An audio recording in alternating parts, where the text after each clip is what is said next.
I'm Layla Saad, and my life is driven by one burning question. How can I become a good ancestor? How can I create a legacy of healing and liberation for those who are here in this lifetime and those who will come after I'm gone? In my pursuit to answer this question, I'm interviewing changemakers and culture shapers who are also exploring that question for themselves in the way that they live and lead their life. It's my intention that these conversations will help you find your own answers to that question too. Welcome to Good Ancestor Podcast. Dr. Maytha Alhassen primarily sees her labour as that of a freedom doula and an engaged witness reviving the traditions of the feral femme. She is a historian, journalist, poet, organiser, and mending practitioner. As a journalist, she's worked as an on-air host on Al Jazeera and the Young Turks, also field reporting for such outlets as CNN, Huffington Post, Mike, and Boston Review. In 2017, she received her Ph.D. in American Studies and Ethnicity from USC and gave a TED Talk on her ancestral relationship to Syria. Maytha has co-founded multiple social justice organizations, including the Muslim Anti-Racism Collaborative, the Social Justice Institute at Occidental College, and Believers Bail Out, a Muslim abolition group. Currently, Maytha writes for the Hulu series Ramy, is a visiting professor in peace studies at Chapman University, and offers yoga, meditation, and Reiki workshops, and continues to work on her writing. Okay, welcome everybody to another episode of Good Ancestor Podcast. I'm your host, Layla Saad, and today I'm here with Maytha Alhassen. Welcome to Good Ancestor Podcast, Maytha. Assalamu alaikum. Thank you for having me. I'm excited to Such have a you joy. here. We have been wanting to connect for ages now, just the longest time. Absolutely. And I feel like it's amazing that we're getting to do so in Ramadan. And we're going to be having some really great conversations about, Islam and Muslims in America and Muslims in the world. And so I'm excited to be here with you.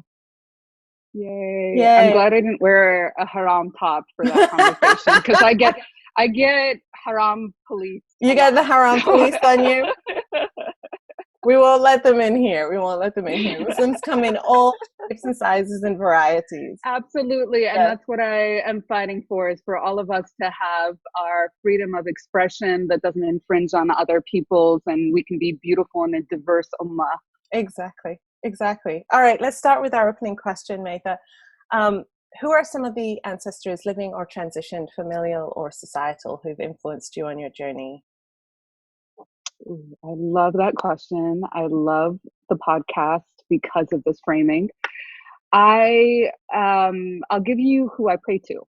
So I start and I open up with my maternal grandmother, who transitioned when I was 3 years old, pretty young. There are photos with us, but I start by honoring her. Everything I've ever heard about her through all of my family's stories has been a honoring of her angelic nature. And it's not just something that somebody says about somebody because of transition. They have a different story for my grandfather who was married to her. But she appeared like a very, very special person. Not even appeared. I try to communicate with her still.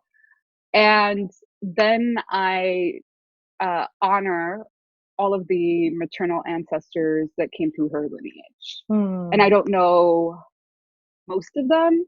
I know only a couple generations after. So in prayer, I say her, our original family name, I learned that too, Abu al-Az. And then this might surprise folks, or it might not if they're familiar with my work. Then I honor Malcolm X. And today we're recording the podcast on a very auspicious day. This is the day of his born Earth Day. Yes. May 19th. It's strange. Ever since I read the autobiography of Malcolm X, I felt a very deep connection, and I have so many stories of how he led me to some of his work that hadn't been made public for decades since his death. And I even found my maternal family's name in his diaries. Wow. So yeah, he apparently had connected with my mom's uncle in Saudi Arabia, and he wrote about him, and so many more stories. How I found out that that was the case. I mean, it was crazy to be in the archives and to see that, and to know that there was a link and there was a connection. Yeah. So, and then I do a general dua praise of angels, ascended spirit guides that I might not know about, and ancestors.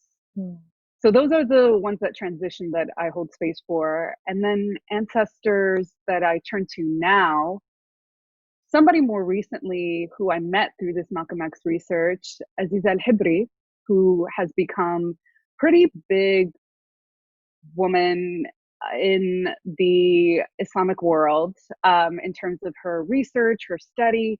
She organized Malcolm X's speech in Lebanon at AUB when he was there, and American University of Beirut. Yeah. And she, so at the time she was pretty atheist. She was the head of the debating society, and then Malcolm X gave her a book about the story of the Prophet, sallallahu alaihi wasallam, and he said to a future Muslim leader. And so she didn't, again, at the time she was forming a friendship, and she was quite secular, and she came to the US to get a Ph.D. in philosophy, studied Marx, and at a certain point shifted and started studying Islam, became the first Muslim woman to hold a law professor position in the US. And then she was a part of the Third Women's Alliance and movement. She's forgotten about, I don't know why, we think about other figures like Chaya Sandoval and, you know, clearly we think about Audre Lorde, who's also an amazing ancestor, but she's somebody, hopefully history will give their due and respect. So I interviewed her. And she started an organization called Karama, which is a group of Muslim women lawyers who work on human rights. Wow. So they are, so they're trying to intervene internationally around and in support of and advocating for Muslim women's human rights. But also they're thinking through doctrinal, patriarchal sort of analysis of our tradition, and also trying to break through that as well. So I interviewed her for my dissertation, which had a section on Malcolm X, and she's become I asked her like formally to be a mentor. I don't usually do that. Yeah. And she took it on and was so gracious about it. And then I'll add one more person who has been such a amazing, generous mentor. His name is Robin D.G. Kelly. He's a historian of African American studies, and he's written some stuff about Malcolm. So I guess there's always a thread here. There's always a thread, right? He wrote this book called Freedom Dreams, The Black Radical Imagination. And he's just set the bar for thinking about radical in the sense of like going at the root, not the way that the counterterrorism world talks about radical. So he set the stage for thinking about radical social movements that have dreamed about freedom in the most artistic, avant-garde ways. And he has been such a generous mentor ever since I started my PhD program. So those are some folks. I try to think about elders in my life and to be better also about honoring them. I tend to have a little bit of a rebellious quadruple Aquarian nature. So I have to sometimes put myself in check. Well, thank you for sharing all of this, you know, because it's always fascinating to me how different people answer this question. But one of the things that I was fascinated about when I was doing my research on you in preparation for our conversation was your really strong affinity to Malcolm X. And it is auspicious that today is his born day, and it's also the 27th day of Ramadan, which is a very auspicious day in the month of Ramadan. So that's just like gave me tingles when you said that. But it's fascinating because I've watched many of your interviews and read a lot of your work and see this really strong affinity for Malcolm X, the work that he did. And I didn't know the back piece around that he's met like members of your actual family. So I would love to hear about like, how did you come into this like relationship with him and his work, and what it means for you, because it seems like it really informs the way that you show up in the world. I've seen videos of you talking about Afro-Palestinian solidarity and referencing Malcolm X's work in that as well. I've seen you talk about how, as we all know, when he went for the Hajj in Mecca, you know, there's the story of how that shifted him and his the way that he was really approaching the work that he did. But what I heard from you is it's not quite the way that it's been told, right? The mainstream story of how he saw that there were Muslims of all different races, and therefore that changed how he, you know, how militant he was, I guess, or how he was approaching this work. It's not quite the way it went, based on unpublished documents, I guess, that you have, that you've come to research. Tell us about that. So this is like one of my favorite things to talk about. I know, I can just see you lighting up like he's just up there like, speak on it, Maytha, speak on it, let them know. He's like, permission is given. Let it happen. I know it's so weird for it to be embodied in a person who has roots in Syria, but my story goes deeper than just Syria, but I just say that for shorthand. But it's strange that a Syrian Muslim woman feels this kind of deep tie to somebody who is one of the most iconic representations of the Black freedom movement. But it will be explained as I tell my story. And I really want to hear it. Yeah, because I just clicking video after video and I'm like, Malcolm X, where did she get this tie from? When did this relationship begin? How did it begin? What does it mean for her? Yeah. I went to a very activist-y undergrad, UCLA.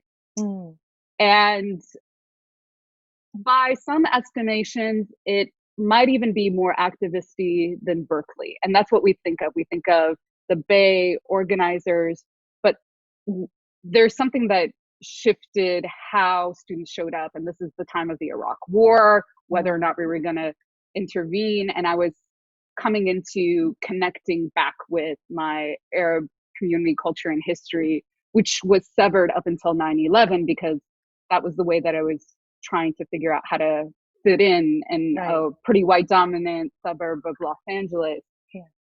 And so, I went to school to UCLA. At the time, the head of our student programming was a man who was a freedom fighter, South African exile in the US.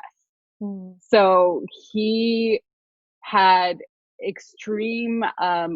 he had a hand in really guiding a lot of us towards justice work on campus. I mean, he was fighting apartheid and had to leave to come to the US, and he was part of this community of South African freedom fighter exiles. So that was happening. Iraq War was happening.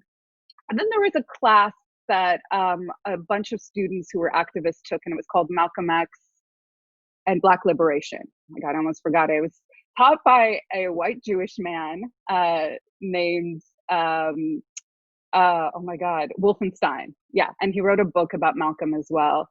And so prior to that, how I got into that class, or why I was interested in that class, was that summer I was back home and I was looking for books to read. It's kind of bored. And so my brother gave me The Grapes of Wrath and Malcolm X's autobiography. And I said, which one should I read? And he said, they're very different books. Yeah. So I said, okay, I'll read the first 25 pages of both of them and then I'll continue. Yeah. Clearly, I never finished The Grapes of Wrath. Because in the first 25 pages of the autobiography, you start out with a firebombing on his house in Omaha, and then you're transported to Lansing, and the story of what it meant for him to grow up as a Black man, as a Black child, just grips you. And then to me, that felt like the first time I actually read the real history of America. It was so different from what I was taught, right? We always talk about how slavery is rarely taught, and if it is in the most stigmatizing, shameful way, right, that Black folks and non-Black people of color can't seem to understand or connect with. And then for a generation of people that are descended from immigrants who came after 1965, we have no idea about how integral this civil rights movement was to whatever we were experiencing in the US at that time. And so he provided that history, and he also gave a glimpse into this visceral feeling I had about not being a white person in the US. And I clearly I don't have the experience of a Black man who was raised in the 1920s and 30s in the North during Jim Crow, during segregation. But the way he narrated America's history, I could connect to. And so that gripped me. I took that class, and it was like I had an opportunity to implement part of my own history and to synthesize what I was learning about the Arab world. And this is also like the early 2000s. We didn't have sophisticated language on really thinking through people of color, Black and Indigenous, right, as sometimes overlapping, sometimes right, discrete categories. Yeah. So we were just on campus trying to figure out ways to connect, but we did, strangely enough, exercise and implement a very intersectional way of connecting with each other. So when the Iraq War happened, or we had discussions about protesting, because it was like almost a year they were trying to prep us, like, we need to go in because Saddam's a madman, and now he's connected to 9/11 terrorists, blah, blah, blah. Yeah. So a person who hit the stage when we had one of our protests is the Iranian Iraqi guy. I always talk about him, who's so influential to how I was shifting things. His name is Yusuf. He's a professor now. And he got up on stage, and what was happening at the same time was that there was decreasing enrollment of Black students from like 300 one year to 187 to 90 the next year, of a campus of thousands. Wow. And so he made this connection that what happens when we go to war, and what happens when we don't specifically, so this is after affirmative action was aggressively fought against by pretty much white supremacists, we can say that. What happens? It means that there is a drop in enrollment, but also public universities are supposed to be streams or ways of, or a pipeline from public high schools. And so those folks are the ones that are recruited to go fight on the battlefields. Those folks are the ones that could have had a shot at getting here, and their whole lives will be transformed. And in that moment, I saw all those connections. Right. And those are the same ways that Malcolm would speak about race in relationship to a global struggle, what it means to not bring the plight of what he said, 22 million Afro-Americans into the decolonizing global movement. It means that they're going to continue to be subjected to what he called domestic colonialism. So, there was all that. So like theory, real life happening. And then I went to Columbia for my master's in sociocultural anthropology, to go there to work with Robin D.G. Kelly, and he had just transferred to USC, so I couldn't work with him. And then I realized Manning Marable, who was writing this biography on Malcolm X, was there. And I wanted to work with him, and he was on sabbatical too. And so I just emailed him and said, hey, I know you're on sabbatical. I just got here. I'd love to work with you. And so the previous summer, I went there to interview Manning Marable. Sorry, this is kind of a longer story. But this is amazing. Yeah. Because I had written an independent paper for undergrad that was supposed to be 25 pages, turned out to be 75 pages on Malcolm X's influence on politicizing hip hop. And I was like in that phase. Yeah. Uh, and I thought I was going to make it a book. I interviewed Manning Marable. He was so gracious to take my interview, and it was like a couple hours long.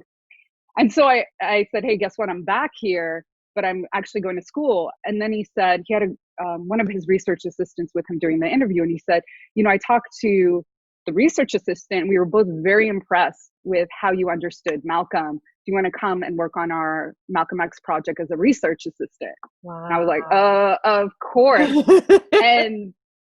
And so at the time I had studied like political science. I was going into anthropology. I didn't think of myself as a historian, but he is a very well-known, he also transitioned. He's also an ancestor.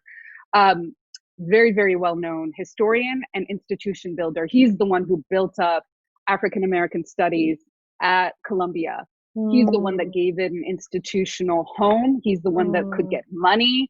And so a lot of people don't remember him for that. They harp on some of the issues with his biography on Malcolm X, and we can get into that too.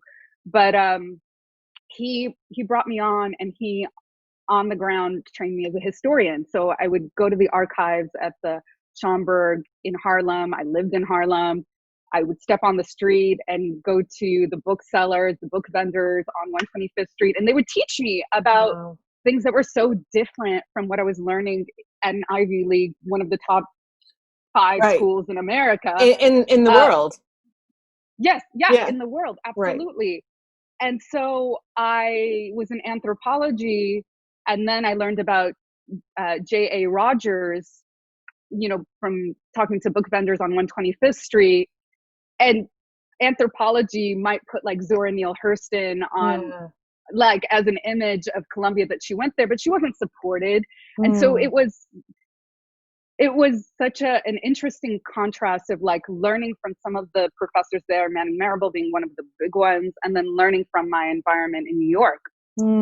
So, I was looking through archives of Arabic language newspapers to find Malcolm and the story of the Organization of African Unity, which he felt incredibly enamored with. And I found articles he had written in English in Egyptian newspapers, op-eds when he was there that one summer. But to get to some of the stories that you had mentioned in the work that I had researched, I want to give credit to the full research team, because we were thinking through these things in a very collaborative way. Yeah. So Manning Marable, Zahir Ali, who is an incredible historian. He was in the most recent documentary docu-series on Malcolm X, who killed Malcolm X.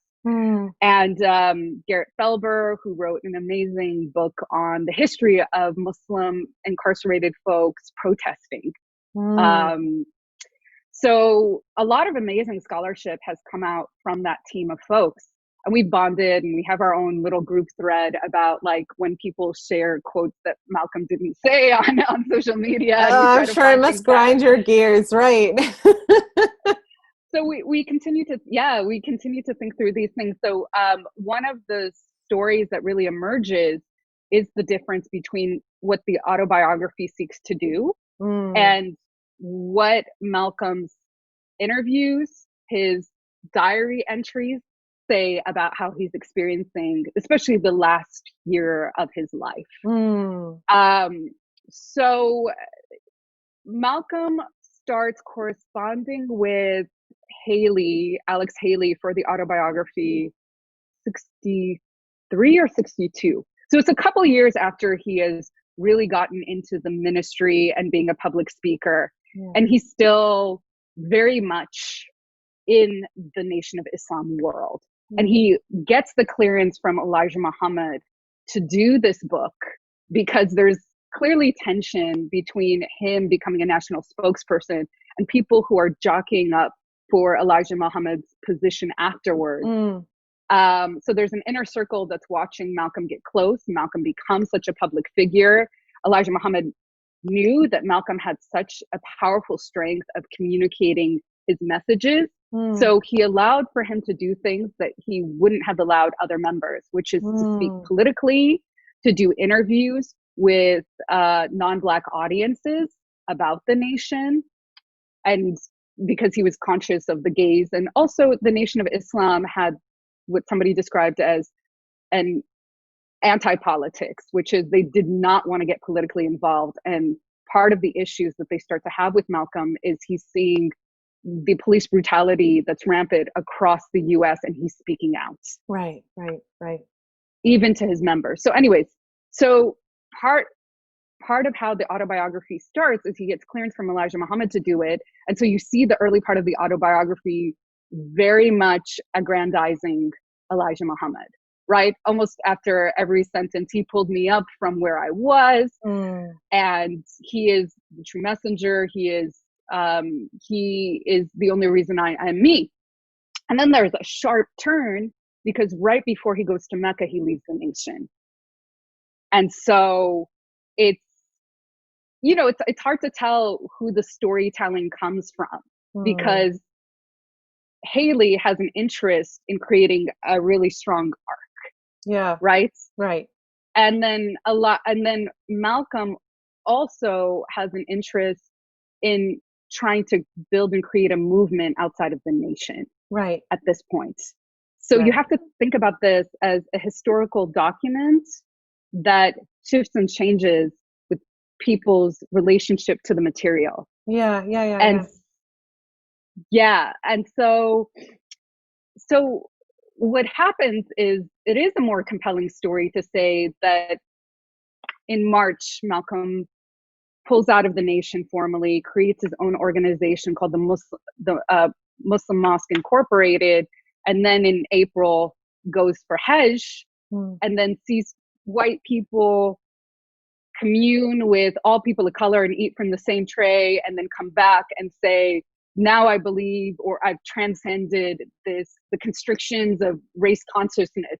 It's a more compelling story to say that, and to also pretend that the global Muslim community is not race conscious. Right. But Malcolm so a couple of things. So that happens in 1964, April through May is his second trip to the Middle East. We think it's his first because of how the autobiography is written. Right. But it's not his first time. Right. There's a tiny mention, page, depending on what edition you have, I think it's like 225, of his trip in 1959 that he goes on. And people are like, what? So he's still part of the nation. In 1959, he goes at the behest of Elijah Muhammad, who wanted to do Umrah. And so there's also a lot of questions about whether or not the nation is part of the fold of how we understand the Ummah, or this proto-Islamic heterodox, which people love, who are part of the more traditional, conventional Islam. They'd love to put them on the margins. But there are some things that they do that are very much like the traditional Ummah. Yeah, and for those who are not Muslim who are listening, Ummah means a community of believers, and it's global. Thank you. Yeah. Because I know what you mean. We both know what you mean. But for those who are not Muslim, Ummah is the global community of Muslim believers. Yeah. It's a beautiful word, because it, if I'm not mistaken, it stems from mother. To think about how we're the global motherhood, right? There's a lot of decolonizing that has to do gender-wise in Islam, but that's a whole nother conversation. That's a whole class. It absolutely is. So he goes in 1959 because Elijah Muhammad wants to do Umrah, and he goes to Saudi Arabia and sets it up for him, tries to connect with people who will allow him to go. Because again, if you do not have a Muslim looking name that's on your government documents, then you're going to have to prove by through the Islamic courts that you're Muslim to be able to do Umrah or Hajj. And so he sets things up. And even in 1964, in his diaries, he says, I met some of the same people I had met in 1959. And then it's not entirely clear which countries he went to. Like, we can rely on the FBI's documents, but they didn't get everything right. and that was also interesting, looking at declassified and heavily redacted FBI and BOSS files, which is the Bureau of Special Services in New York. And so where we do know he went was definitely Egypt and Sudan. So he went to Sudan in 1959, and he comes back getting into kind of a jousting match in Black press with somebody who accused him and Elijah Muhammad of being heretics. Right. And then he says, actually, this is not the case. And I went to Sudan, and Sudan has some of my most favorite people I've ever met, including my most favorite Sudanese practitioners. That's why later he gets a Sudanese sheikh to come and be a sheikh at his Muslim Mosque Incorporated. So in 1959, he travels. He sees the quote unquote Middle East and Africa, and he comes back. And maybe you could say, he maybe wasn't in a position to see the interconnectedness across how we understand how people, what colorism is and how people are race. But when he goes back in 1964, he does say that it's amazing to see so many people sharing meals together, but he does observe that people, birds of a feather flock together. Yeah. So for him, throughout his diaries, so I have access to his diaries, and a pretty remarkable access, because I went in the summer of 2008 when they released the diaries to the public. And at the time, they didn't have shifting regulations like they do now about how much you could copy. So I copied it all. Yeah. Copied all of the microfilm. Because I'm that nerd. I wasn't even in school. No one funded it. I funded it. I had already moved from New York back to LA. And then I found out that they had opened it out to the public, and I booked my first plane ticket, and I went there. I spent a whole day just going through the archive. Wow. And yeah, I'm meandering a little bit in the story, but it will piece together. Yeah. So in 2008, so these are how I get some of the inside scoops and stories about Malcolm. I'm sitting there, I'm reading and going through. The diaries are specifically the diaries on his 1964 travel. So he goes that second time, as I mentioned, April through May, and then that third time for 19 weeks all across quote unquote Middle East and Africa. Mm-hmm. So he's gone for most of 1964 to that region, trying to build with heads of states, which is what gets him into a lot of trouble, actually. With the US government. So I'm looking through, and I'm going in the Saudi section. Little story people don't know is my mom's side of the family has Saudi citizenship. And people ask, how is this the case? Yeah. Well, it's hard. For those who don't know, it's hard to get Saudi citizenship or Qatari citizenship or Omani citizenship if you're not actually from there, right? Yes. It doesn't matter how long you've lived there, how many generations you've been there, you cannot get the citizenship. Yeah, and you're clearly speaking from knowing this whole story by being rooted in place. And it's beyond like millions of dollars, right? Especially Saudi. And so in my mother's family, a couple generations ago, was born in Latakia in Syria, which is a coastal city. But a couple generations before that, I found out they had gone through Egypt and then parts of Saudi Arabia. So they were all over the Middle East. But for this one particular period, my grandfather's uncle was studying under a very well-known Islamic scholar. And the 1930s war against the British in what at the time was Palestine had been happening, and he went there to fight on the side of Palestinians. And at the time, the king of Saudi Arabia, the first one, Abdulaziz, he formed his cabinet around with bringing people in from different parts of the quote unquote Middle East. And so he brings my grandfather's uncle in as a foreign minister. Oh, wow. And then typical Arab nepotism, he brings in his nephews, his son, to be part of that whole group of folks. Right. So now my mom's side of the family, and it was always interesting to me when I eventually would see them and meet them, they consider themselves Saudi because they all have Saudi passports. Right. So my grandfather comes in and he becomes like a cultural attaché, and they move around a lot to Turkey, Egypt, Spain, Ghana. He was the cultural attaché in Ghana when Malcolm was there. Wow. But the story of what happens is I see my mom's last name under the Saudi section, under somebody named Nawaf. And I talk about this in the dissertation, and I'd never heard of a Nawaf. So I call my mom, like after almost falling out of my chair, because my mom's family has a pretty common last name in the region, but in the context of Saudi Arabia is very specific. Right. So I say, do you know of this Nawaf Yassin? My mom has a pretty bad memory. So she couldn't recall the name at the time. And I was like, dang, I thought there was a connection. Fast forward years later, we're in Syria this is like the summer before the war starts, with family, and the granddaughter of the guy who was the foreign minister was there, and she was like the oral historian of the family. And I said, hey, just off chance, do you know who this Nawaf Yassin is? And she's like, yeah, he's my uncle, and he is your mother's uncle, and he lives in Lebanon. What? Wow.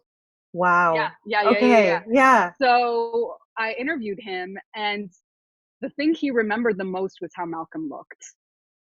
It was so fascinating that he was in his early 20s. He was the deputy protocol officer, so he was in charge of taking Malcolm all around. And a lot of people talk about how Malcolm was this force when you met him, right? Yeah. He's this really tall man with reddish hair. Yeah. And he said he would never be able to etch out of his memory how Malcolm looked. So we talked a little bit, and so that's the umbilical cord, and then other ways, but that confirmed for me that the synchronicity wasn't unintentional, right? Because it's almost like you're following this thread, right? That is I mean, thank you for sharing that, because you started off with sharing about how in reading this book that your brother, right, gave you, and you for the first time you see a story that you see somebody explaining America in a way that you hadn't heard it before, but also an experience of somebody who wasn't white, right, and telling their story from that perspective. So there's that initial tug, but then there's the threads that you're following that go from this to this to this, but to bring it round to somebody in my family. And again, because we started talking about, how can this like Syrian American woman be so passionate about Malcolm X? I mean, she's not Black, this is not a part of her history, but it is a part of your history because you found the exact person who is alive for you to interview, which I think that's the really fascinating part, that it's not just a name that you can say, okay, maybe they met each other, maybe they didn't. It's somebody that you could actually speak to, and they can tell you in their own words what that experience was like for them. It kind of feels like a full circle moment. What did it feel like when you had that full circle moment? Well, so she told me about him at that airport. I mean, at that, it was a wedding that we went to in Damascus. And then I had asked about how to get in contact with him, gave her my email. And then we continued our journey that summer to go see some family in Lebanon. And then we flew out of Jordan. So at the airport, flying out of Jordan, I'm there logged into Wi-Fi, and I get an email from the oral historian of the family, and she gives me all his information. Wow. And so I'm about to leave. So that I mean, the next summer the next summer I go and I interview him, because I'm about to start, I had already started my first year at my Ph.D. program. So for me, it was, as you said, it was further confirmation that there's a deep connectedness between me and Malcolm. don't want to overuse this term, but he did feel like a spirit guide, that he was guiding me to stories that had not been told about him, and needed somebody to not just tell a snippet of the story, but think about the context. I mean, in my PhD program, I studied race, gender, class. It pretty much is like a PhD in intersectionality. And having that context is so helpful for thinking about the different ways, including the Islamic piece, that Malcolm employed an intersectional vision of the work that he was doing. Right. So clearly for him, as I've said, thank you for doing that deep dive research, but that 22 Black Americans were the closest to his heart. And for me, when I've tried to start organizations or done work, especially coming from a US born background, it has been to think about how I can be part of Black freedom, not in like leading it, but in doing my work towards what it means to address anti-Blackness in the Arab community, what it means to bail out folks who are in pretrial detention and make it a Muslim abolition mission. Yeah. So because this is, sorry to cut you off, but I think no problem. This is really important, because as somebody who's not, you're not Black, you're not in a Black body, but in having this very deep and I want to say very deep relationship, because it feels like a relationship, very deep relationship to both him and his work. And it informs how you show up in your work as somebody who isn't Black, isn't white, but, benefits in certain way from skin privilege. Right. I can see in my research of your work that you are very much about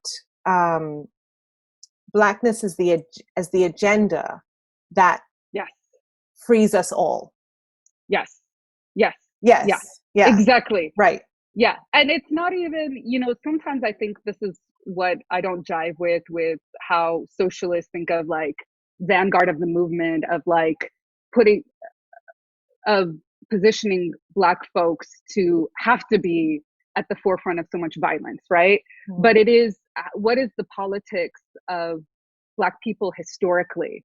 And that to me has been informative of what it means to end American imperialism, what it means to end racial capitalism. Those systems were formed on the specific oppression and exploitation of Black folks. And also displacement and genocide of indigenous folks. So, so that's, and especially as somebody who had just been born here and my parents didn't, what does it mean to have a relationship with this place that has caused so much pain to people and suffering? Right, because so were you born in this? I wanted to ask you about identity, kind of how you identify, because I identify as a third culture kid, now adult, right? And that comes with so being a third culture kid means you were born and raised in a culture that's not the culture of your parents.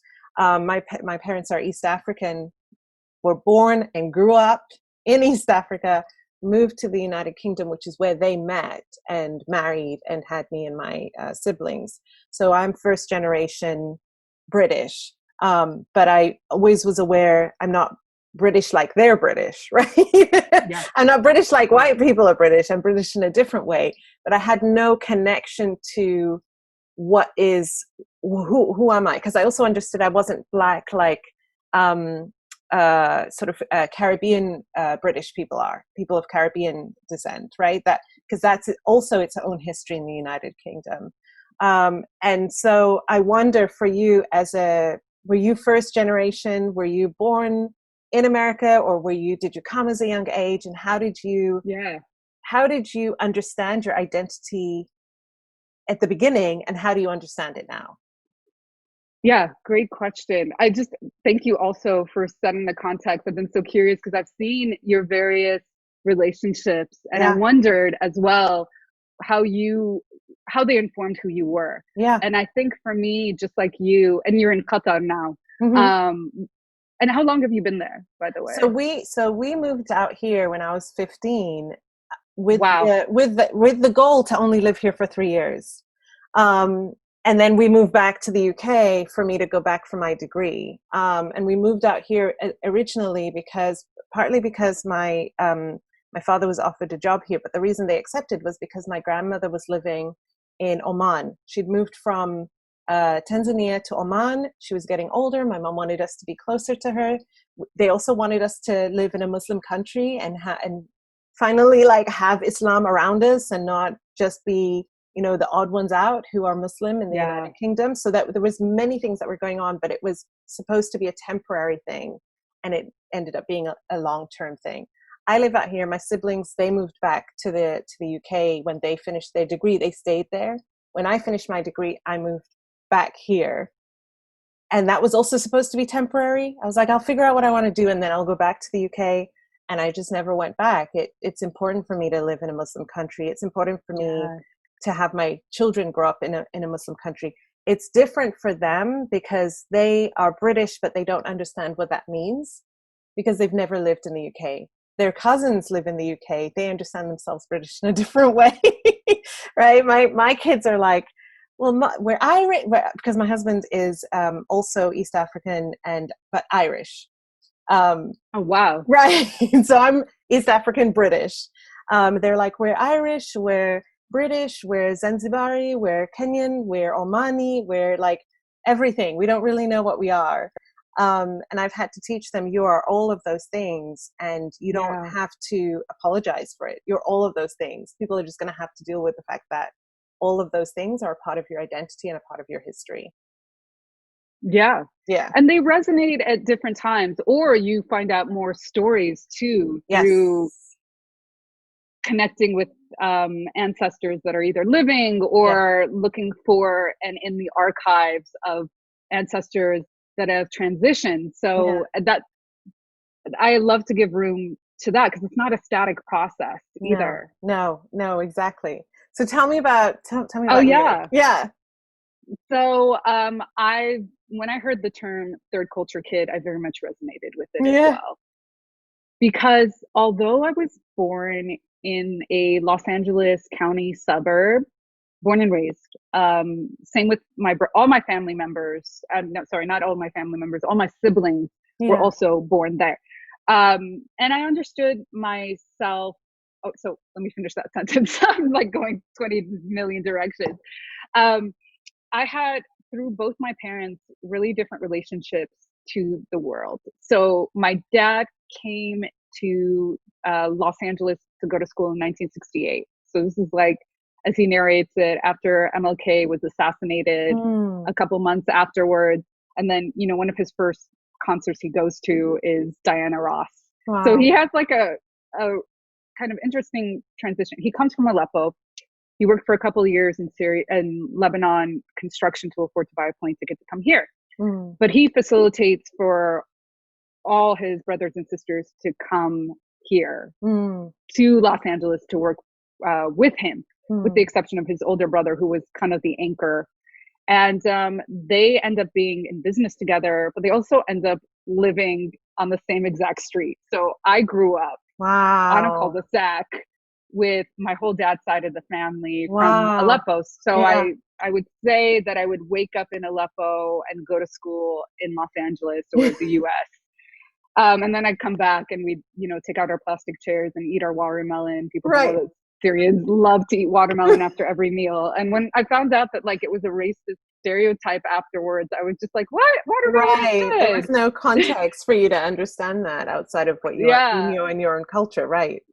Well, I mean, and it also becomes a racist thing when like white people do that and talk about like watermelon eating and all this sort of stuff.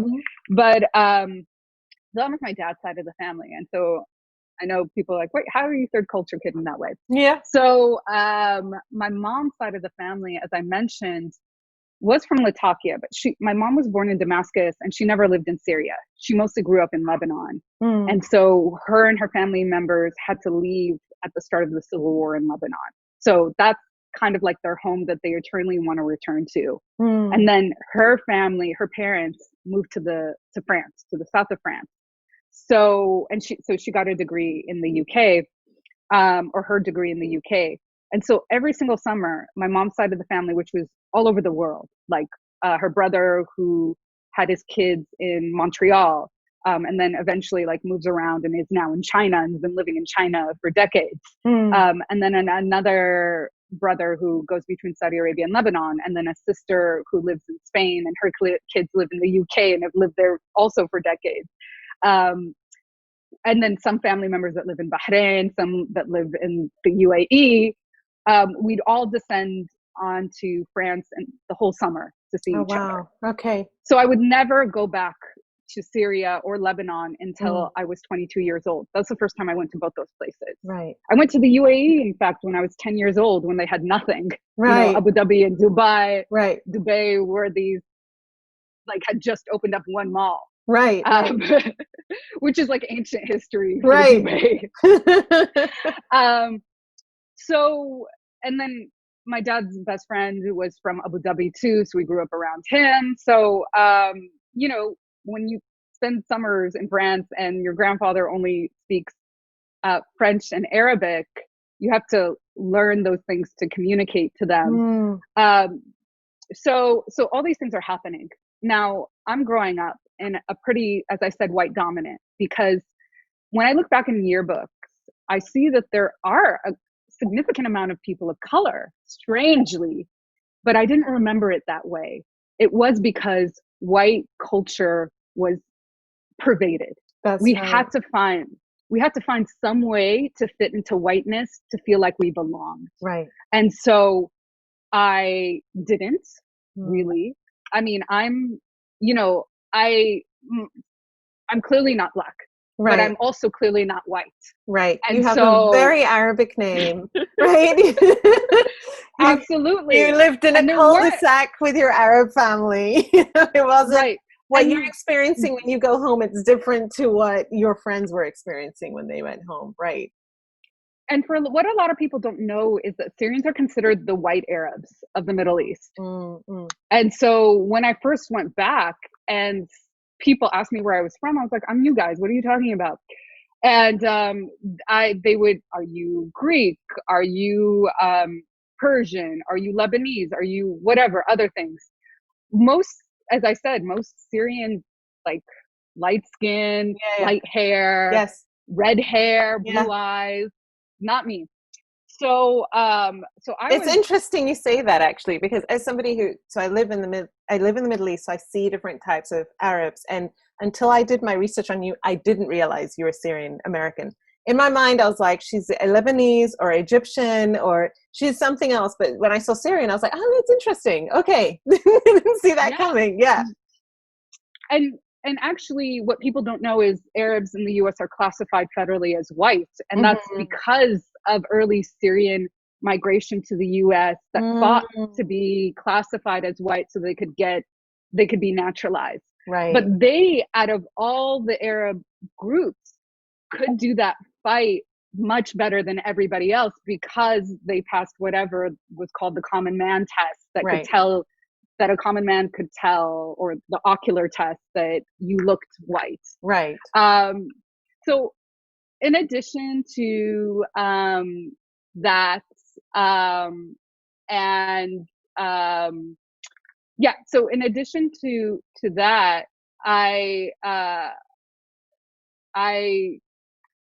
so my dad's side of the family, a lot of them married like Germans, Yugoslavians. So I'm really the darkest person on my family.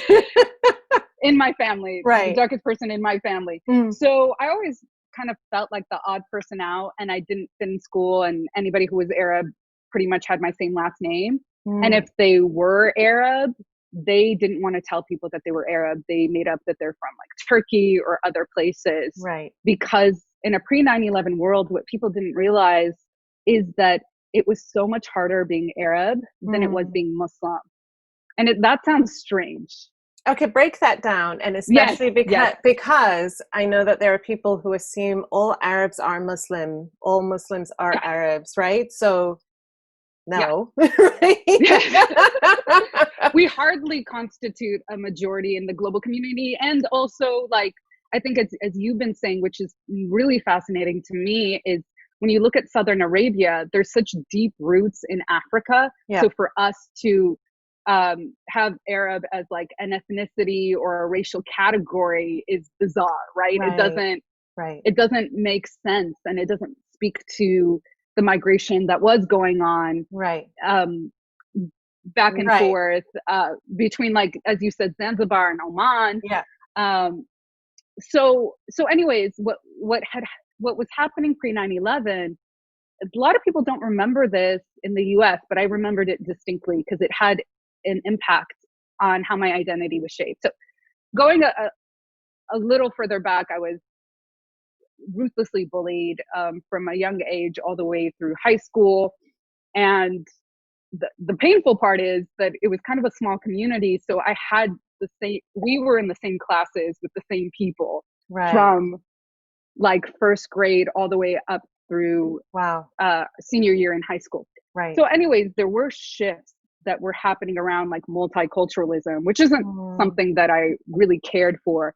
But before there was a shift around race and ethnicity, there was this interesting move to be tolerant of other religious traditions. mm. So, because of that, Christmas break became holiday break. Yeah, Easter became spring break. right. And people forgot that we Christianized every single holiday prior to that. Mm, And so part of those ethos were about creating more of an interfaith dialogue on mm, campuses and honoring different religious traditions. Now, prior to 9/11, there wasn't this there the fear the fear around Muslims was heavily around Arab Muslims. But the mm. Muslim part wasn't there so strongly. It was like Yeah, yeah, yeah, because I think that also that there wasn't an understanding of white Muslims or black Muslims yes, or there was a yeah, conflation. right, right, Yeah, yeah. It was basically, so there's a couple things that are happening. So the Black Muslim community is aggressively targeted through the Nation of Islam by the state, for right, sure. Like right, from the 1940s all the way up until currently, like right. especially with when Louis Farrakhan takes over the nation. But because there is this conflation of Muslim with Arab, they see the brown foreign other as the threat. Yeah. And so you start to see this in Hollywood TV and film. Yes, So I'm so glad you're bringing this up because I really want to talk about this, and I would be so yeah, it would be a huge disservice if we didn't talk about your huge contribution to this conversation. You have put together this incredible report called Hack and Hollywood, which is about Muslim stereotypes in the media and in pop culture.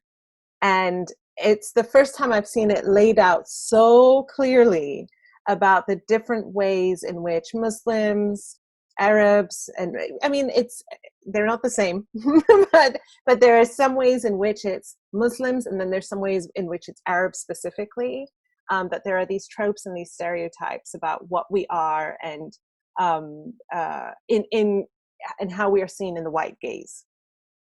yeah, So yeah. I want you to link whatever you were about to say into this report, because I Yeah. really want people to check out this report. Thank you. Yeah. Yeah, I came through when I was a senior fellow at the Pop Culture Collaborative, and the idea was to track how Muslims were being represented over a 100-year history in TV and film, because there was a relationship between Hollywood representation, public opinion, and then politics. Politics, right? Yes, yes. So I called it this triangulation. You can't tell who starts what, but Right. all of it has an effect on each other. So whatever the US is doing politically does inform what Hollywood is producing, Yeah. and then has an effect on public opinion. Sometimes it goes in different directions. Yes. But for example, when we're talking about a pre 9/11 moment, the US is at war in Iraq. The US is at war with Arab hijackers. Mm-hmm. And so you see that in films like True Lies, like all the early 90s all stuff. those 90s movies were about Arab hijackers. I mean, all of it. Yes, all exactly. Of them, right.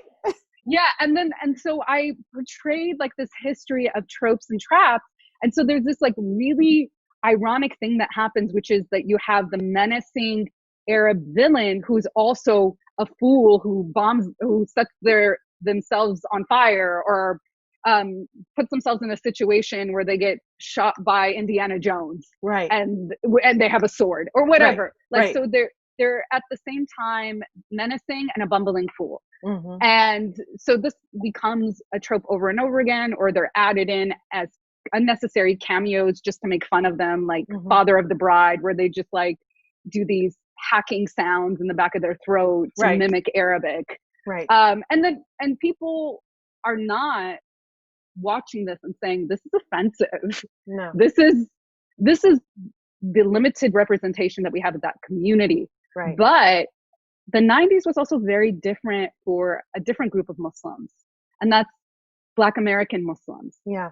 Because they were taking the reins and producing their own projects, you saw a very different representation of Muslims on screen.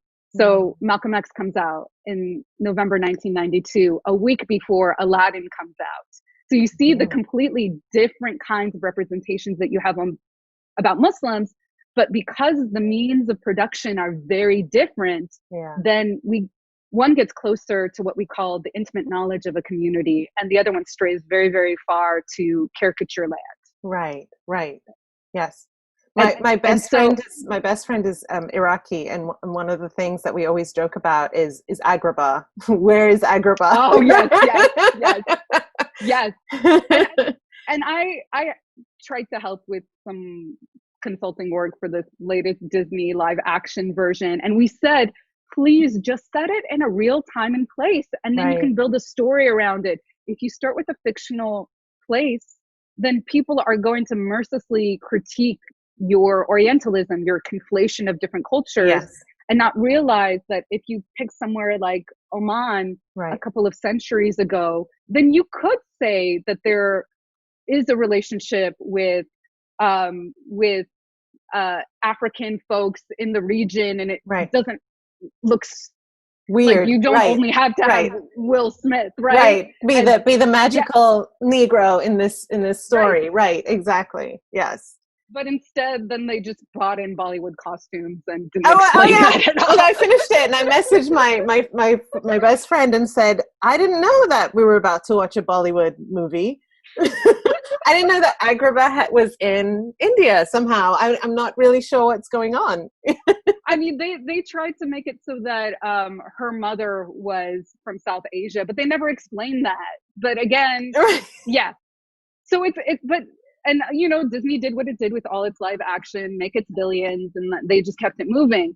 But right now, you know, in a post-Trump moment, no, we're not post him, but in his present, or what does Ilhan Omar and Rashid Tlaib say? The temporary occupant. Yeah, that's right. So the temporary occupant, after he gets elected, we do have an interesting shift around more of a desire for stories from us about us. And we have seen that, right? You consult on the Hulu show Ramy, isn't that right? Which I don't get to watch because it's not here, and I'm like so gutted because I've seen the trailers and I'm like, I want to watch this show. What? So I'm doing my Mr. Burns hands because well, a couple of things. One is that I was a creative advisor consultant on the first season, and then I became a writer for the second season. Amazing. Yeah. And so I was doing these little, because maybe we can get you some viewing.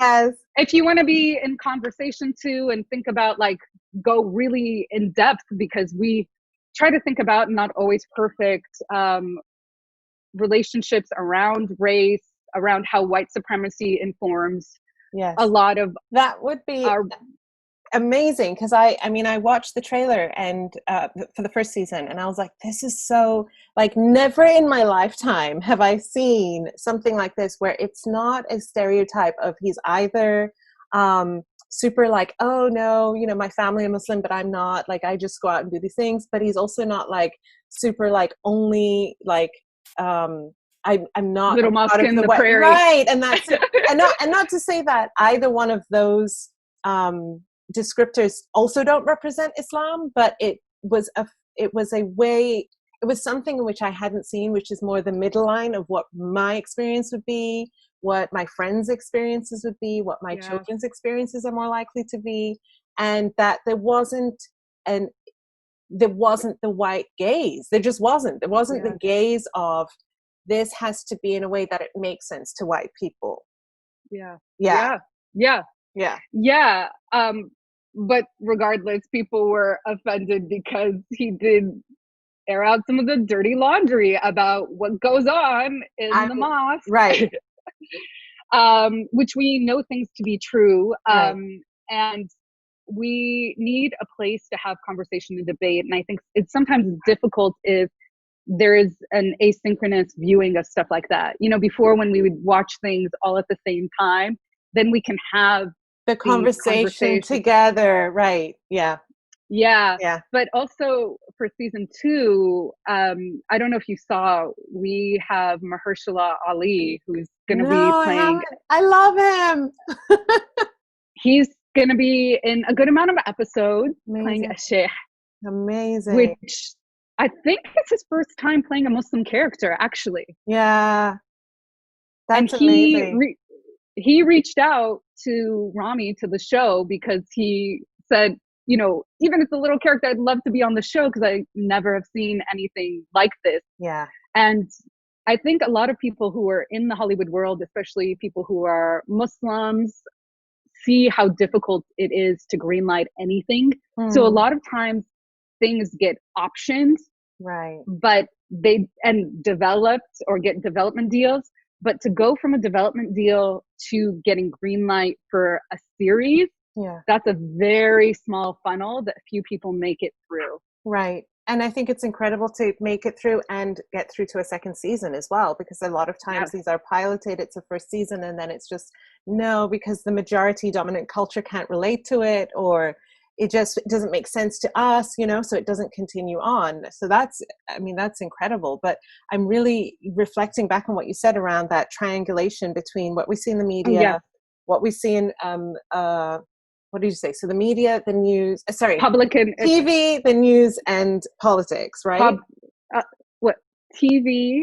Sorry, the media itself, politics, and public opinion. Yeah, public opinion, exactly. So when we think about, you know, because I've had the pleasure of interviewing people like Blair Imani, Mona Haydar, Leah Vernon, and something that I've said to each of them is that I'm so glad you exist, because back when I was growing up, we didn't ever see Muslim representation of any kind, ever, at all, especially if you're hijabi.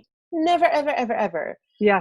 And I said to them, I'm so grateful that you exist, that you're here, that you are fully yourself in the unique way that you are, because you give my daughter options for how she gets to show up. You are a representation of different ways of showing up in your full humanity, so that she knows that however I show up is right and true, and I deserve to be here.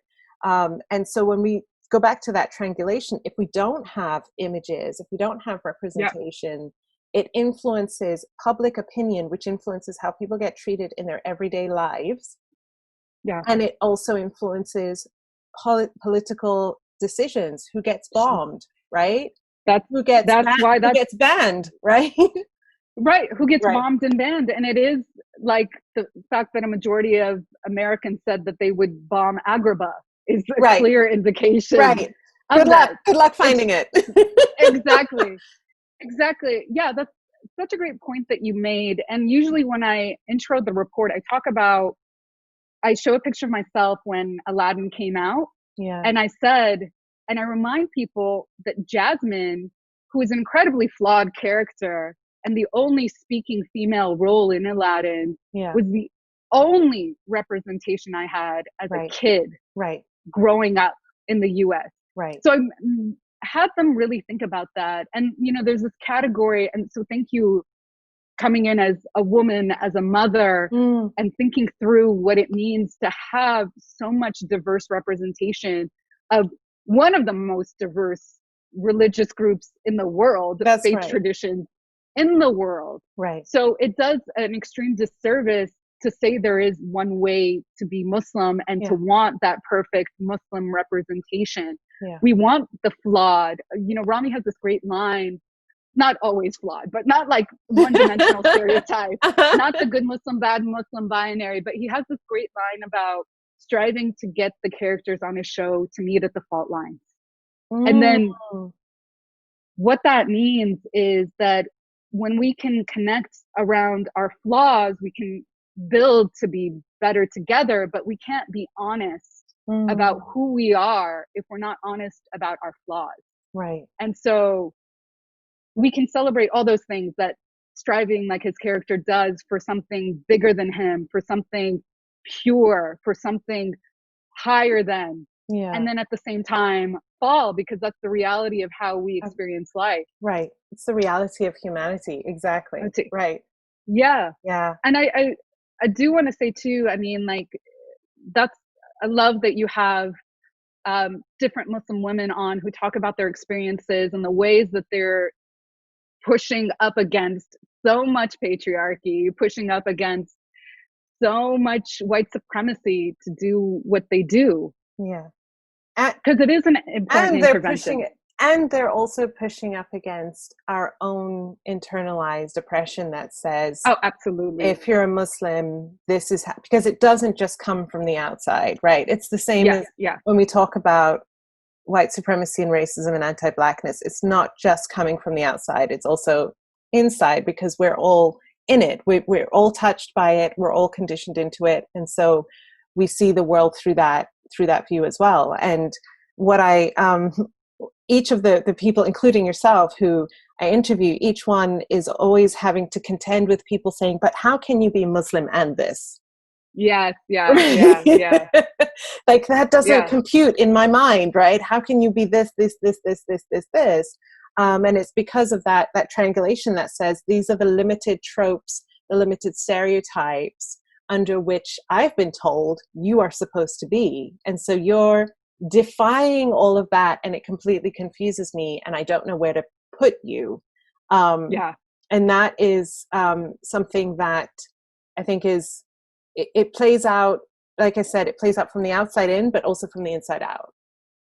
Yeah, absolutely. I mean, this is the bind of a lot of Muslim women, is that we have to do the work around all sides, right? It's not even a both sides, it's all sides. You know, when Leila Abou talks about why do Muslim women need saving, the way that we were positioned by Laura Bush right after 9/11 to need to be saved by the US from brown men or from anybody that was foreign that was a threat to the US, from those men, it put us in a really effed up position, because we at some point had to defend patriarchy and you had to escape a certain kind of patriarchy. Right. And so and need to opt into white feminism as the only way to be empowered as a woman. You know, this is why, again, like, the Black freedom movement is so informative, especially women like Audre Lorde, Toni Cade Bambara, who put out this amazing collection, A Black Woman, that had stories and poetry, including like Nikki Giovanni, right after the civil rights movement, to reflect back on what it meant to not have an intersectional analysis, which means that people were erased. Like like Ella Baker was erased, Fannie Lou Hamer was silenced by the majority. And so it was interesting because I was having this discussion with a Syrian woman who's part of the resistance in 2011, and I was asking her how things were going, and she's like, you know, it's I have to deal with all this patriarchy, but we'll deal with that after the revolution. And I was like, no, can't be after. It has to be It's at the part same of it, time. right? And I actually gave her that book so that she could see what was going on in terms of what it meant to reflect back on what they wish they would have had done, and the analysis they wish they had available. Right. And so now she's, you know, doing a Ph.D. and around women and gender studies, and is reflecting back in a really beautiful, synthetical way about what the revolution could have been. Yeah. It has to be all at the same time. Yes. Yeah, absolutely. So this conversation has been incredible, and I know our time is limited, but there is something that I want to ask you about before I ask our final question. You work in an academic space. Something that I know in reading, I think it's the book, Some of Us Are Brave. All the women are white, all the blacks are men, but some of us are brave. And they talk about, there's a section in there that talks about the racism that exists within academia. As oh my God, somebody who is in academia, I know this is something that, you know, we briefly chatted about. I'd love to hear your experiences, what you observe that's happening in those spaces. Because, and it's oftentimes, and I hear this not just from academia, but from spaces in which people who have white privilege are actually in the work of doing anti-racism. Often that can be a huge place of exceptionalism, a place in which they feel like, oh, I already know that. I already read that paper. Yeah. I studied under that person. I've read their book. I listened to their podcast. And so I'm not really a part of that anymore. I used to be racist. Now I'm anti-racist, which means you can't call me out on it anymore. Or you can't, right? Oh you can't you point it out anymore. So well. So well. Right. So tell me, from the academic world, what is happening that you have observed? I just like shifted and went into a different position when you asked the question, but I'm so glad you asked this, because there's very little discussion about this outside of academia. And even in academia, it is small circles of people of color, of women of color. Yeah. And I think I mentioned to you that academia, I've operated in so many different fields. Media, I've operated in organizing, organizing spaces. I've seen Hollywood. You on Al Jazeera's The Stream, the Young Turks, right? You work across many different areas. Yes. Yeah. So I think as you properly framed, or really did an amazing job framing, the places, there's two things happening. The places that think they're doing the best and the service are sometimes the hardest places to shift and change, and around anti-racism. And academia itself is one of the last remaining bastions of white male supremacy, and That's not right. just the idea that they occupy most of the highest positions in academia. And academia is incredibly hierarchical. It's such an old school model of industry, right? You have your PhD student who's an apprentice to a senior faculty member. So that's ripe with so much abuse of power, or potential for abuse of it. It's the power dynamics of hierarchy. Exactly. Right. And then you lay, and this is part of Western male supremacy, you lay over that the emphasis on cerebral processing is the only way you know the world. So people do not care if your actions follow, if you have praxis, if your theory matches the application of that theory.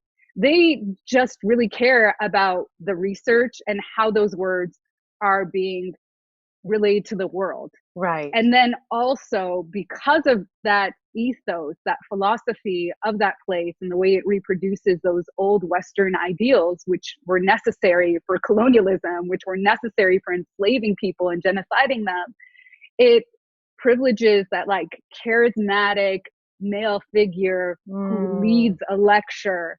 And so there is very different expectations of women and women of color in those spaces. Yeah. So like all of that is a cocktail for marginality, for abuse, Yeah. and for being silenced, especially in those departments that say that they're renegade, that they're revolutionary. Right. But then when you see those places that are either headed by white folks or folks who are people of color that think they have to reproduce whiteness to maintain that, then it's a whole stream of really toxic behavior and relationships.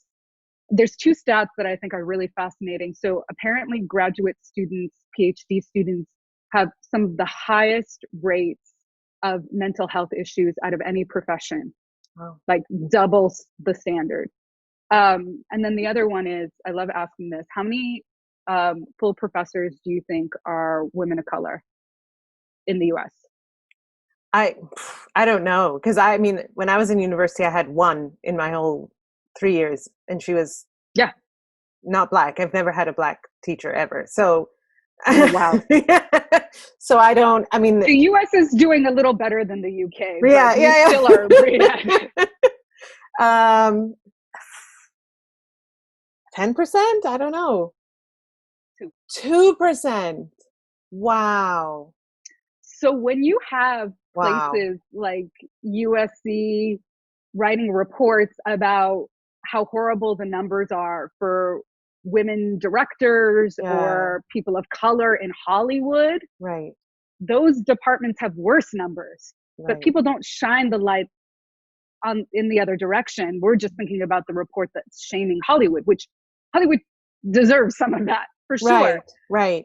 But we rarely talk about the Time's Up and Me Too that needs to happen in academia.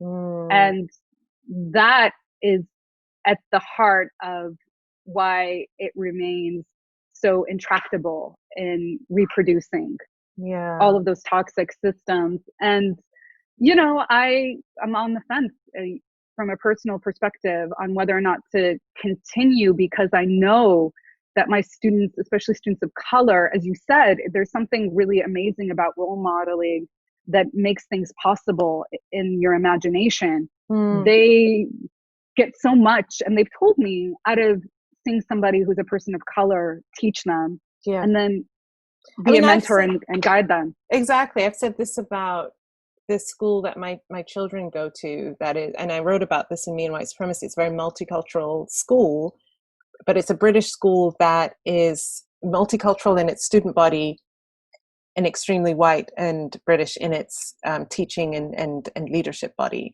And it's important for me, first of all, it's important for me as a Black mother that my Black children see that people in positions of leadership can look like them, but it's also important for the other kids too. Yes. Right. That's it. So that's the other part too. Right. It's important for white kids to grow up and not be surprised when a Black person is in a position of leadership and not think, oh, they're like a rare unicorn that got there. Because what I know is that teachers and leadership authority figures should be white. Right. And so it's important for everybody. So if that's important for my 10-year-old and my 5-year-old, I mean, they're going through each year of school, right? And then if they're going into higher education, never seeing themselves represented, that does something in the mind in how they see themselves, what they're growing into. So we're telling them you can grow up and be anything, but they're looking around, and these formative people in their lives, their teachers, never look like them. It does something. But also on that end, which I'd love to remind folks, and you already know this, that when you are bringing people of color to take on positions in historically white industries, that the thing that needs to happen too is you have to create a new support system, a new structure. That's right. Because you know this. That's right. Because otherwise they get tokenized, right? They get tokenized, they get racially aggressed. They're expected to represent everyone of their race. They're expected to always be the one in the publicity photos to prove this is a diverse place, right? We'll trot you out for the photos, but we'll never ask your opinion. We'll never consult you as a leader in this space. And we'll never protect you when something happens to you. Yeah. Yeah. And you're also not part of a legacy of different kinds of protection. Yeah. So a lot of the white folks that either were my professors or my colleagues had parents who were professors. So they knew how this whole jam went. So that was one of my advisors. And so she couldn't properly guide me. I didn't know how to write a dissertation, but she did because her father was a professor. And it's that generational privilege that is often ignored, right? That is often not seen because you are, many of us, I mean, my husband and I were talking about this, that in our families, you know, we're the first to go to university in our families. Our parents don't have that experience. Our kids now will have parents who went to university, right? And we'll be able to explain how to navigate those spaces, but we didn't have that. It's not an expectation that we would. And there is an ease in which, you know, the person that you were just referring to is able to move in those spaces and be believed and be seen as credible and all of those things in a way that you wouldn't. You would have to work a lot harder to be compared in the same way. Yeah. And then there's the other level, which I know that you've thought through, written about, is thinking about the other demands and labors that people of color have to attend to. So not just representing and just doing the job, but because there are few of us, then we have to be, or not have to be, but we understand our obligation to be mentors. But then we also have an extended family we have to take care of at the same time. So all those things are not thought about when you're bringing in people who historically have been disenfranchised or marginalized from these industries. So academia, as we saw the numbers, is one of many that doesn't make that much room, and also thinks because they think, because their job is thinking, that's all they have to do to right the wrongs. And so that reparative element, you know, that kind of talk around reparations is not part of the conversation. It's if I intellectually get it, right? I intellectually understand what racism is, what the history has been, what has happened, that's the work. I don't need to embody the practice of amends, of justice, of reparation, because I get it intellectually. Right. I mean, there's some universities that were taken to task, and this is all because of student organizing, like Georgetown, confronting the slave labor that went into building that institution and thinking about what that means in terms of allowing or shifting their relationship to how to support Black students, and what it means to have a reparative approach to what happened to build an institution. And for few and far be between. And for people who are listening, just to kind of tie this all together, because the work that I do is about, you know, me and white supremacy, and calling people who have white privilege into the work, right? In these spaces, we're laying out these dynamics, and it's like, so what do I do? And it's like, it's not Maytha's job to take on the burden of going up against the institution, because if Maytha or other professors of color are doing that, there are consequences that will affect your career, that will affect your experience in those places, that will affect what opportunities you don't get anymore, because you're speaking up against. And so part of this idea of using your privilege, which I don't really like that term, but just... You know what I use? Yeah. What? Tell me. I love convenience, because that's all that is being structured, is to make people's lives allegedly convenient, by using dominant power to do so. So it's using, so how would you say it in that case? Well, it's convenient to not want to look at the histories of racism. It's convenient because, like, I think privilege gives and I understand the tension. I think that privilege puts into place this kind of zero-sum game of like, we take away a little bit of your privilege to give to ours. No, we have to reshape the structures of the system, right, so that nobody has to play this game of a hierarchy of who's more valuable. That's right. That's right. That's right. So we're constructing a world that makes some people's lives feel convenient, right? Like, there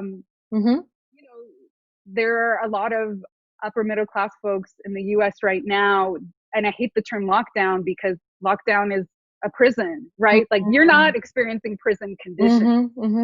You're just it's inconvenient for somebody that wants to go out and party, or it's inconvenient. Like, I want to show people how insignificant this thing is. Yeah. Right? Yeah. Because if you demonstrate how insignificant it is, then we can work together to try to revolutionize or uproot this system that doesn't, it's like, would you be interested in aggressively oppressing somebody for your convenience? Oof. Right. Exactly. For your, right. I mean, I think what's a perfect demonstration is, do you want to make people more vulnerable, as we've said, now that people realize that cash poor brown and black folks are the ones that are dying the most from coronavirus in the US? Now it's about, you inconvenienced my life. I want a haircut. Yeah. And now you're infringing on my freedom to do so. Right. But for you, the inconvenience is not being able to get a haircut. But for other folks, that inconvenience is death. Death. That's right. That's right. Yeah. Thank you. Thank you for that. But I really want people who are in academia, who are white, who have white privilege, to hear what we have said, and who are in other institutions, because this is not confined to academia. These dynamics that we've talked about play out in all institutions. Absolutely. Your job, if you're white or if you hold white privilege, is you have to be the ones to dismantle it. You have to be the ones to convenience yourself, right? To put your safety on the line, to put your relationships with other white people. I think Robin DiAngelo calls it breaking with white solidarity, right? Inconvenience yourself in those ways, so that professors of color, people of Black, Indigenous people of color don't have to do so, because there's such a more greater risk. Like you said, it's the difference between I can't get a haircut versus this thing is killing me. Yeah. And I think and that framework of, we're not asking you to do John Brown level of like, but he, even in himself, when my mentor, Robin Kelley, reminded me that he and his crew of abolitionists were against Lincoln because Lincoln sanitized the movement around abolition, and that he was afraid that people would just accept that and not be willing to be transformed by asking for an abolitionist vision. And so, the abolition is just quote unquote disenfranchising, freeing people from slavery. And there was supposed to be a period of reconstruction where there was supposed to be some sort of reparations, but they kowtowed to that white solidarity and allowed the Confederates to win out and have their desires met, so that they wouldn't continue to want to secede. So it was a fear of, and that's when the rise of the Ku Klux Klan happened, because it was a backlash to Black people actually possibly getting some reparations that they never received. So we never returned to that history and said, oh wow, we did not break with white solidarity, which I think is an important framing. And so how do we undo the centuries of not breaking? And I think and that's a big question, but I think the action, like, I want people to study history. Absolutely. I want them to understand context, that this is not just happening right now, or it's not just happening because of the temporary occupant, right? It's not just happening because of the times Yes. that we're in, right? There is a contextual, centuries long history, and it's not then and this is a short period and then we're going to be over it. No, this is just a continuation of what it has always been. And so your job now, like when we talk about good ancestor, and that's the question I'm going to ask you in a minute, like what it means to be a good living ancestor right now is what is my job right now? In the same way that people had white privilege in the past, they had a responsibility. Some of them took it on, some of them did not. Right? It's your job now. You're listening to this podcast. You're listening to these conversations. Don't do that thing that Maytha was saying about intellectually, I get this. Okay, great. Got a great history lesson. Got some great insights. Back to my regular life. Yeah. Get out. Learn, listen, learn, and then walk it out. Right? Yes. Take action. Yeah. Yes. That sounds like it needs to be a song, by the way. Okay, Maytha.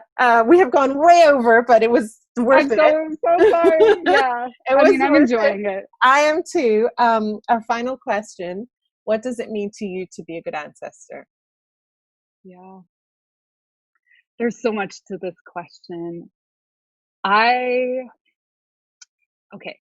In the context of what we were talking about, which is how do you show up? Yeah. I think there are a couple of things. One is to ask, if I'm showing up in a space, who are the most impacted groups of people? And are they present not just in terms of the optics, but in terms of the leadership positions to be able to make the decisions and to have an informed analysis because their whole lives depend on it. So intellectualizing things in some cases doesn't bring us closer to the answer. It takes us further away. So as you were saying, the people who embody the experience of how the oppression is affecting them are the greatest wisdom speakers. So they should be at the helm of the decision making. That's one thing. Two, as part of my dissertation, I came up with this concept that is not so new. It's really taking on the Arabic term shahada, which is act of profession. And it is supposed to be the first act in your relationship to Islam. But we can extrapolate from that a beautiful lesson, which is the root of that word is, in Arabic, there are 3 letters that make up the root, and then so many other words come out of it. Yeah. The root is to tell what the eye beholds. And what that means is when you witness, you must testify. And then another layer to that is that there is a social justice element to this in the Quran, and in another part of the root word, which is shaheed, which means martyr, right? You're like, how does martyr and witness, how are those two connected? Well, I theorize that once your eyes witness an injustice, a part of you dies. And the only way you can be reborn is in the telling. So if you understand your life and who you are being staked on telling fearlessly, courageously the injustice you witness, and it's not just simply telling and talking and being in that intellectual space, putting your life on the line. Yeah. And that's what's meant by that. So the ancestress, I love that you call yourself that. Wisdom is how can we not just put the most impacted in spaces of decision making, but how can we be their witnessers and testify and create a circle of protection so they can continue to do the work? And of course, those categories go in and out. But yes, recognize. Yes, I love it. I'm like, preach. You are preaching, Maytha. Thank you so much. It was a beautiful answer. And just as a Muslim woman, I really love how you tied it to the Quran. But I think for anybody who is hearing those words, regardless of faith, there's such deep truth there and deep wisdom that is, just gets to that deep place within, right? That place that just connects with the heart. So thank you so much for that. Thank you for this incredible conversation. Yes. I love you. You're amazing. Can I just add, because I completely forgot that that's why I call this whole framework engaged witness. So it kind of has like the T included, but it's witness. So when I speak out on your behalf, it's mine too. Like I am with you here. And not that I am suffering the same, but I've made a commitment to you. And that is one of the ways in which we define the practice of allyship and the practice of anti-racism is to take on the struggle as if it's your own, knowing that it's not your own, but knowing that your freedom is inextricably linked with others' freedom as well. And so it's not their struggle, it's our struggle altogether. Absolutely. Yeah. Absolutely. Yeah. Thank you, Maytha. Thank you, and love you so much. Love everything you're doing, who you are, how you show up, and the conversations that you're having, and the way that you are embodying the wisdom of ancestors. So thank you so much. Thank you. This is Layla Saad, and you've been listening to Good Ancestor Podcast. I hope this episode has helped you find deeper answers on what being a good ancestor means to you. We'd love to have you join the Good Ancestor Podcast family over on Patreon, where subscribers get early access to new episodes, patron-only content and discussions, and special bonuses.